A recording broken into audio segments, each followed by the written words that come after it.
And in sports, Super Falcons of Nigeria shunned training on Wednesday night as they protested over unpaid bonuses and allowances.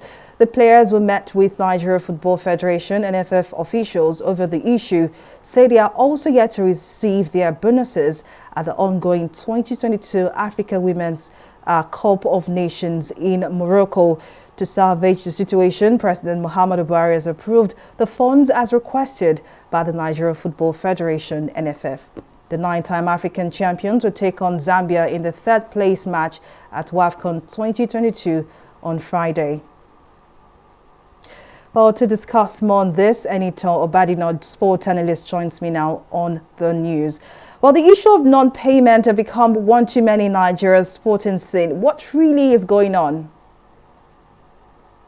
It's a problem of issues surrounding the Sports Federation and in this case, Nigerian Football Federation, being able to plan in advance.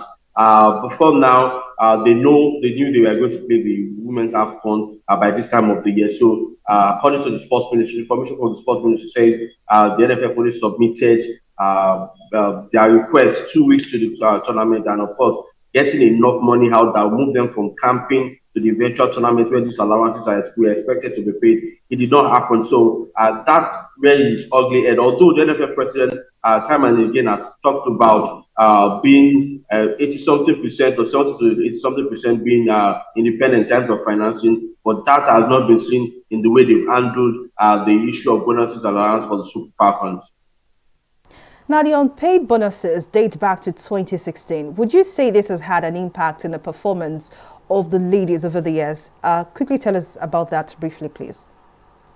Basically, it dates back actually to 2019. That was at the last Women's FIFA World Cup, where they had a sit-in protest that cost Nigeria money. Actually, FIFA had to deduct a part of the money that were meant to pay Nigeria after being booted out of the 2019 FIFA Women's World Cup in France, because the ladies said they were not traveling back to the country except they get their money. Also, this brings to the fore the issue of trust between the players and the Nigerian Football Federation, because this is not the first time. You mentioned 2016 earlier on. We also have other years at the WAFCON in South Africa where the ladies refused to travel back after winning the Women's AFCON because they were not being paid. So that trust bridge has not been built properly. And of course, the NFF keeps maintaining that they had the right conversations with the girls, trying to inform them that hey, these monies are expected at a certain time. And of course, the process of bringing out money from the federal government, there are a little bit of bureaucratic bottleneck from submitting the request